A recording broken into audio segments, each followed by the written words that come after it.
안녕하십니까. 신의균의 군사TV 알기 쉬운 무기 백과입니다. 자, 오늘도 아주 멋진 무기, 유명한 무기 알기 쉽게 설명해 드리는데요. 자, 오늘은 인도판 이지스함, 이지스함 느낌표 쫙이 아니라 이지스함 하는 물음표입니다.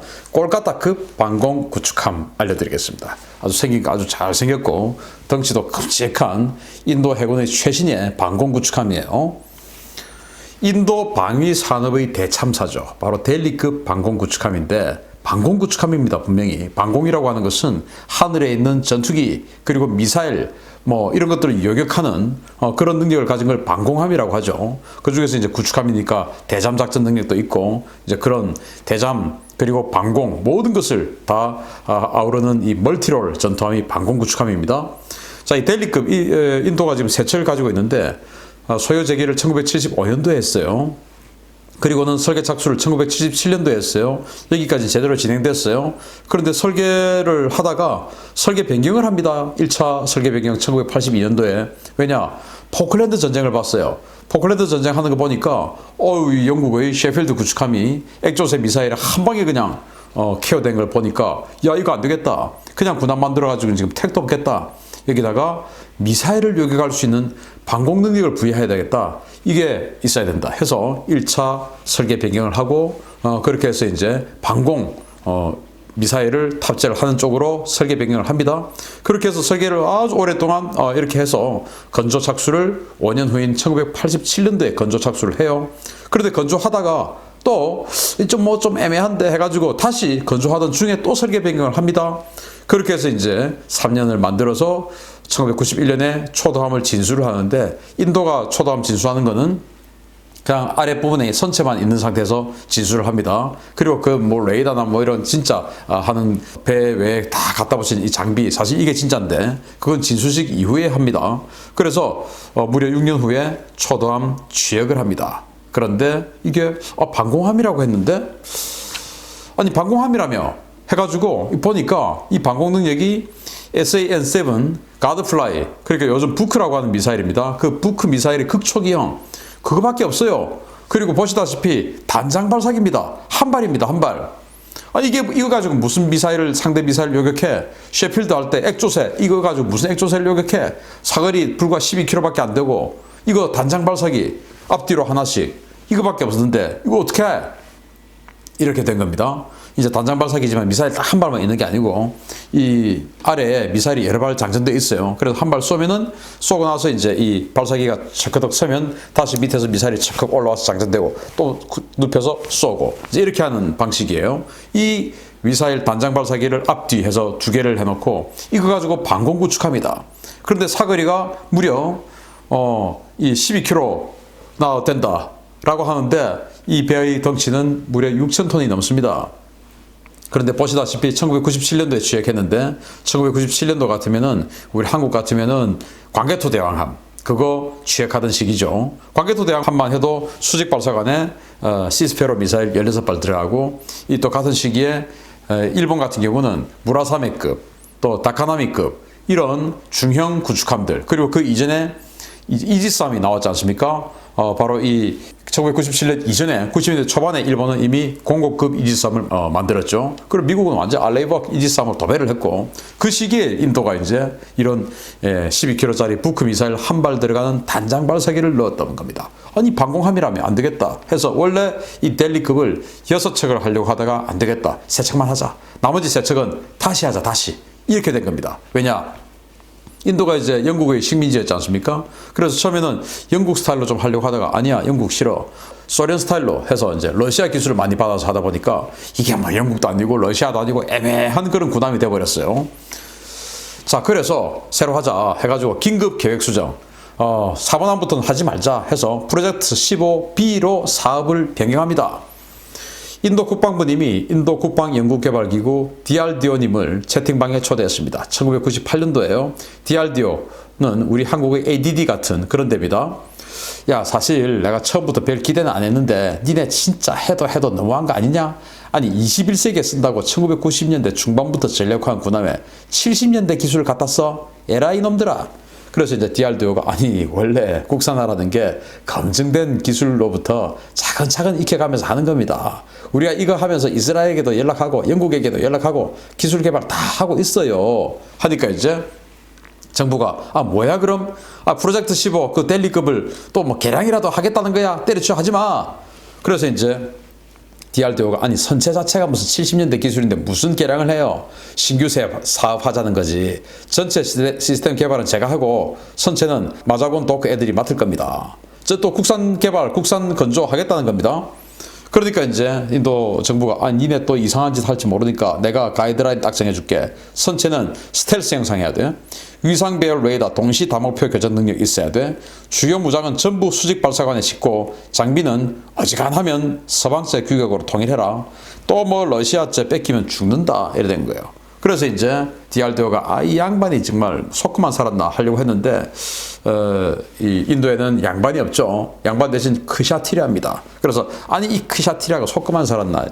어차피 우리 아니면 답도 없는데 그냥 우리가 주는 대로 그냥 가져다 써요. 무슨 말이 그렇게 많아. 이제 이렇게 되는 겁니다. 그래서 이제 인도 국방부하고 합의를 해서 새로운 방공함 세 척을 만들기로 했죠. 그래서 DRDO가 섭외한 해외 파트너는 바로 이스라엘입니다. 이스라엘에게 이렇게 이야기합니다. 야, 배는 말이야 우리가 만들 거야. 너희는 조금만 도와주면 되는데 레이더, 전투체계, 미사일, 또 센서 구성품들, 그리고 체계 통합 뭐 이 정도만 해주면 되겠다. 알겠지? 우리가 메인이고 너희는 보조야. 이거 분명히 해야 돼. 메인 우리야. 이렇게 된 겁니다. 그래서 이제 이스라엘이 속으로 아이씨 돈 주니까 하겠는데 야 그냥 막 다 만들어 달라고 해라. 네가 말하게 그냥 그 배 전부지 그게. 자식아. 이제 이렇게 된 겁니다. 그냥 배에 들어가는 모든 장비 그냥 이스라엘이 다 만들어 달라 이렇게 하고 자기네들은 배 건조 그리고 가져다 주는 거 조립 이거 이제 하겠다는 거예요. 이제 어쨌든 이렇게 해서 이스라엘이 맡아서 합니다. 그래서 이스라엘 버프죠. 이스라엘 뭐 하면 뭐 신속하게 해버리죠. 그래서 초고속으로 진행된 프로젝트 15B입니다. 이 15A 즉 뭐 A는 없지만 원래 15죠. 델리하고는 차원이 다르게 그냥 스피드 있게 진행됩니다. 만재 배수량은 7,400톤.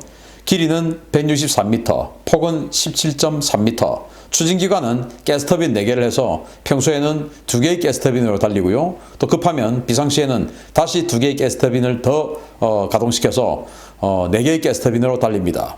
그래서 코가그 추진기관이고 최대 속도는 아주 빠르게 32노트입니다. 가스터빈 4개로 움직이니까. 승조원은 21세기 군함임에도 불구하고 자동화가 좀 덜 돼가지고 306명입니다. 여기 무장을 보면 바락 8 그러니까 이스라엘의 그 사르6라고 하는 지금 이제 취획시키고 있는 그 초계함에 들어가는 미사일이죠. 그 바락 8 이 미사일을 32발 수직 발사관에 싣습니다. 그러니까 델리급처럼 무슨 뭐 단장 발사기 이렇게 한 개씩 나오는 이거 아니고 수직 발사관에 32발을 딱 폼나게 싣습니다. 그리고 브라모스 처음속 함대함 미사일 와 이거 멋지죠. 이거 16발 이건 뭐 정말 인도가 자랑하고 싶은 거죠. 마하 2.5로 그냥 날아가서 때리는 초음속 미사일이니까 이것도 역시 수직 발사관에 16발 딱 폼나게 꼽습니다. 그리고 RBU 6000 대잠 로켓입니다. 여기 이제 함교 앞에 여기 2개 볼록볼록 있는데 요거 2개 갖다 놓습니다. 그리고 오토멜라라 76mm 함포 덩치가 7,400톤인데도 127mm 함포를 안 하고 76mm 함포를 했어요. 의외로 그거 하나. 그리고 이제 AK-630 그러니까 이제 과거 러시아제 30mm 기관포 시스템이에요. 그거 4개 앞뒤로 해서 삥 둘러놨습니다. 그리고 이제 533mm 어뢰 발사관 4개 이렇게 해서 이제 무장을 딱 하고 레이더는 분명히 이제 위상 배열 레이더 하라고 했으니까 위상 배열 레이더 ELM 2048 어디서 많이 들어본 레이더실 겁니다. 이게 이제 탐지 거리는 250km 그리고 S밴드 이지스 함의 위상 배열 레이더의 주파수 대역과 같은 S밴드 레이더예요.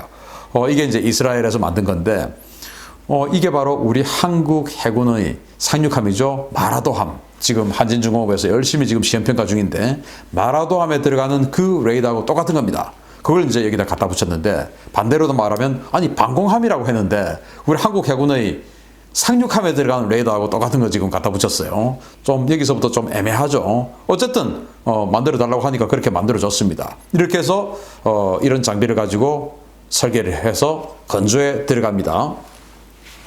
자, 그런데 이제 콜카타급 방공 능력의 핵심은 바로 바락-8 함대공 미사일인데, 이 바락-8은 이스라엘 IAI의 바락-1 미사일을 기반으로 개발된 중거리 대공 미사일입니다.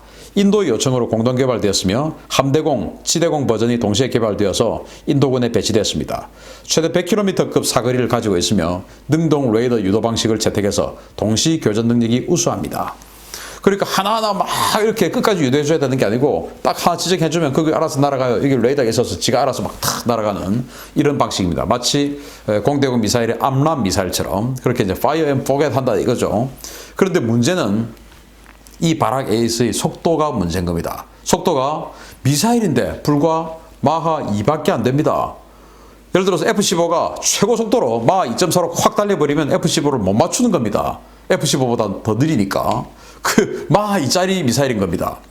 그래서 이스라엘 같은 경우 이 사르6에 이 바락-8을 갖다 넣으면서 이거 가지고는 그냥 전투기만 요격하고 그 대신 적의 대한미사일이나 적의 탄도미사일 또는 적의 초음속 미사일, 요즘 또 초음속 미사일 시대니까 이런 것들은 이건 뭐 도저히 안 되죠. 미사일보다 더 느리니까 초음속 미사일, 브라모스 같은 것만 해도 마하 2.5인데 이건 마하 2니까 안 되죠. 그러니까 그런 것들을 요격하기 위해서 이스라엘 같은 경우는 이 사르6 초기함에 이 바락-8과 함께 타미르 미사일, 즉 아이언돔에 들어가는 그 타미르 미사일을 장착을 했거든요. 그거 가지고 이제 미사일을 요격하고 이 바락-8 가지고는 항공기 요격하고 이제 이렇게 쓰는데 이 콜카타급은 그냥 바락-8만 있습니다. 문제는 여기에서 나오는 겁니다. 자, 그런데 어쨌든 만들어줘도 먹지를 못하냐? 지연된 사업 일정이에요. 지금 일본함이 콜카타인데 2003년 9월 27일 날 기공을 해가지고 진수를 2006년 4월 30일 날 했어요. 그런데 무려 8년 후인 2014년 8월 14일 날 취역을 합니다.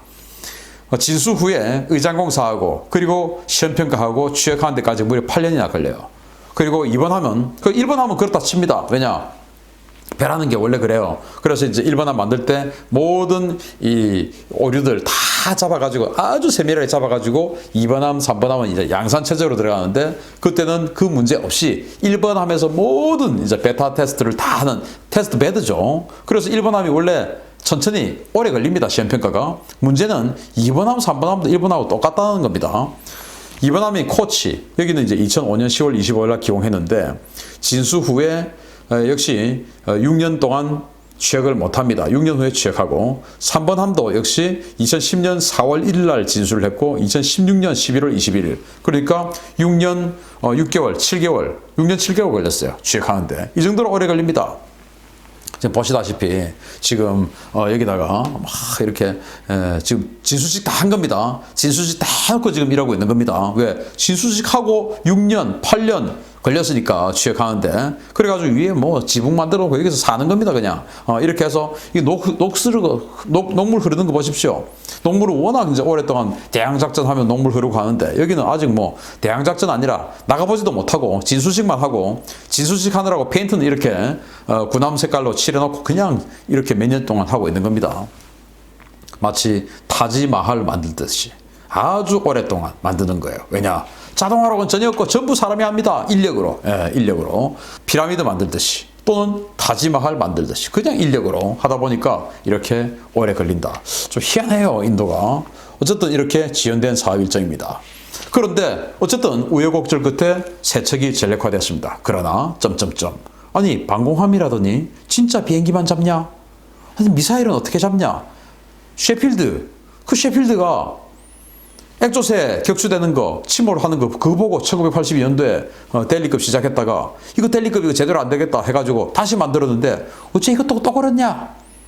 바락-8 100km 날아가서 뭐 폼난다 좋다 또 수직발 사고니까 좋다 했는데 아니 무슨 미사일보다 속도가 더 느리냐? 그래서 이 시기에 만든 우리 한국의 구축함은 충무공 이순신함이죠. 충무공 이순신함도 사실은 초음속 대한미사일 요격하기 힘듭니다. 그래도 충무공 이순신함에 들어가는 이 SM-2 미사일 같은 경우는 그래도 속도가 마하 3.5예요. 최소한 극초음속 미사일까지는 아니더라도 일반적인 초음속 미사일보다는 빠릅니다. 그리고 현존하는 모든 전투기, 모든 폭격기보다 빨라요. 그런데 이 바락-8 미사일은 현존하는 대부분의 4세대 전투기보다 느리죠. F-16도 마하 2.2. 그런데 이거는 마하 2니까 그러니까 현존하는 대부분의 이 4세대 전투기보다 더 느린 방공미사일을 32발 꽂아놓고 있는 이 아주 덩치 큰 방공구축함. 그런데 방공은 비행기에 대해서만 방공하는 그런 방공구축함. 그래서 야, 이거 안 되겠다. 우리 지금 항공모함 비크란트, 또 비크람 아디티아 이런 거 있는데 이 항공모함들 나가면 저기 대한미사일이 항공모함 보호해줘야 될 거 아니냐. 어떻게 하냐 해서 다시 새로운 방공구축함을 어떻게 할까 지금 알아보고 있다는데 인도의 그동안의 전례를 봐서 아준 전차 만들고 테자스 전투기 만들고 비크란트 항공모함 만들고 또 이런 것들 만드는 전례를 봤을 때 지금 알아보면은 2070년쯤 돼야 나오겠죠. 2070년쯤 되면 이 델리급 그리고 이 콜카타급 전부 퇴역해야 될 시점입니다. 인도는 정말 언제 신속한 사업을 할 수 있을까요? 이상하죠. 마치겠습니다. 감사합니다.